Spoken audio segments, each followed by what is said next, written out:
Hey there, everybody. So I came out here today because it's one of those days where it's really kind of cool out here. The weather conditions are great. A little cold. Yeah, it's about 30 degrees, which would be -1 or so Celsius. I'm getting to do that in my head nowadays. Sorry for the zipper noise in the microphone, but that's the way it goes.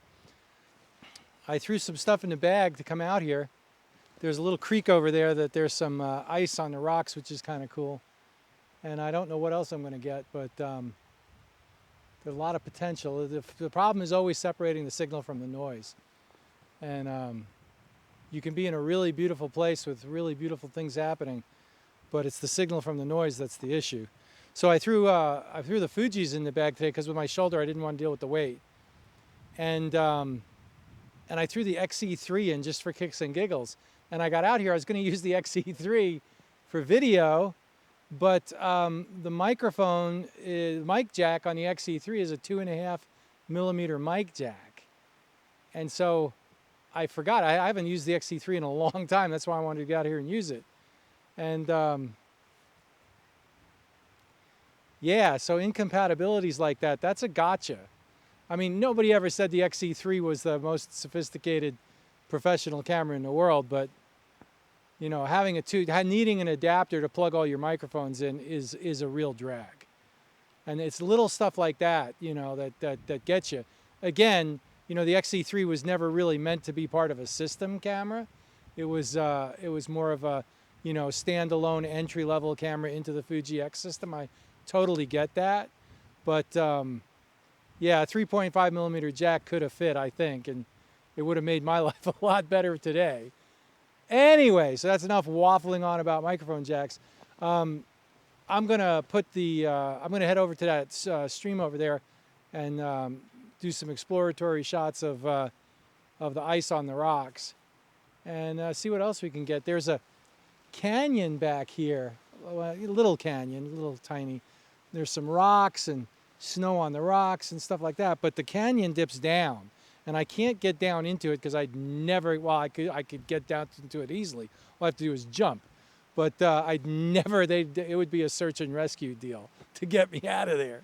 So, there's a little stream. This stream actually continues on down into that canyon, and I'd love to go do that.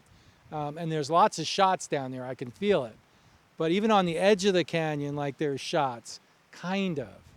But it's kind of like taking shots with a drone, you know?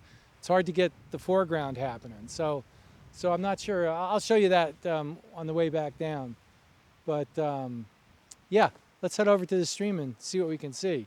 Not sure about the audio though. Like I said, I don't have a microphone, the X-E3, and I want to use the X-T3 for stills. So we'll figure it out. All right. Okay, I'm kind of looking at something like right in there. Kind of digging that. Maybe a little tighter. I'm liking the green on that moss with the ice.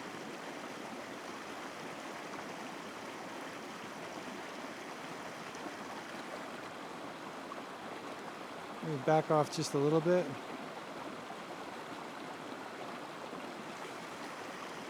I'm thinking maybe a focus stack, because this rock here with my autofocus finger is going to be hard to focus and get everything in.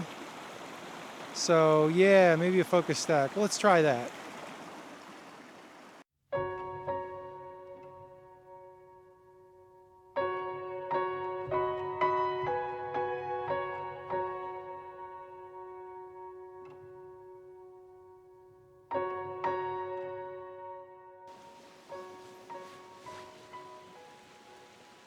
Okay, a little cold out here, and it overcasted over on me. There was some sun peeking through. I think I'm going to call it a day.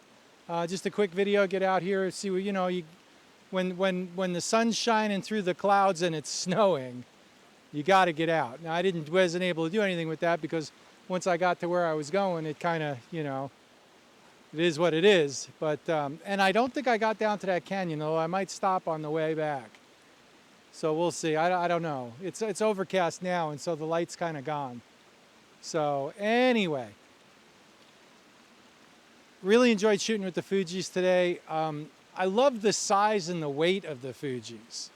And that's the key. I mean, for these intimate landscapes where you're getting close up and stuff, there's no need for 9 million megapixels, you know, where the Z7 II comes into its own, or GFX or something like that, medium format Fuji, is if you're doing like distant mountains with little tiny trees on them, and you're trying to print 30 by 40s, because you want those little tiny trees to look like little tiny trees and not green blobs. Okay, and it's not a Fuji thing. I mean, that's just a 26 megapixel APS-C thing, or even a 24 megapixel full frame thing.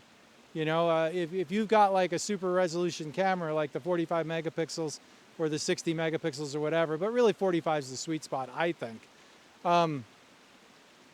You know, then you're getting it, and I get that. And you know, if you're going to an epic place where you're going to do epic shots, you know, the grand landscape, I think it's called, somebody coined the phrase, well, then, you know, clearly break out the Z7 II, that's awesome.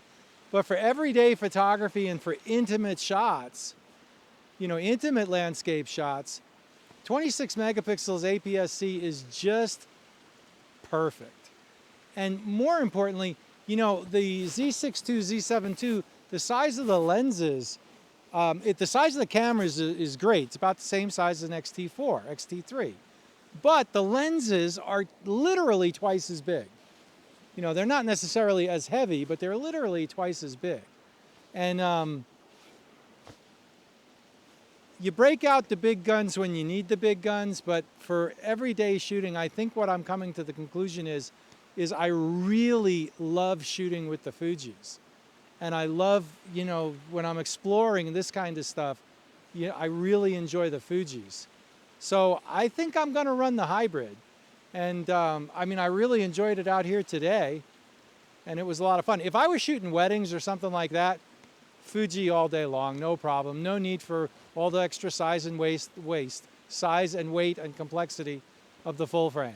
Like the Fujis totally do the job. The only thing I really see that the Nikon system excels in, don't get me wrong, it's a great general system, sure, but for me personally, particularly with the bad shoulder, the size and weight is an issue. And the only thing it particularly excels in for me and my photography is the Z7 II with the 45 megapixels. I love the 14 to 30, I love the 24 to 70, still waiting on the 70 to 200 f4. We'll see.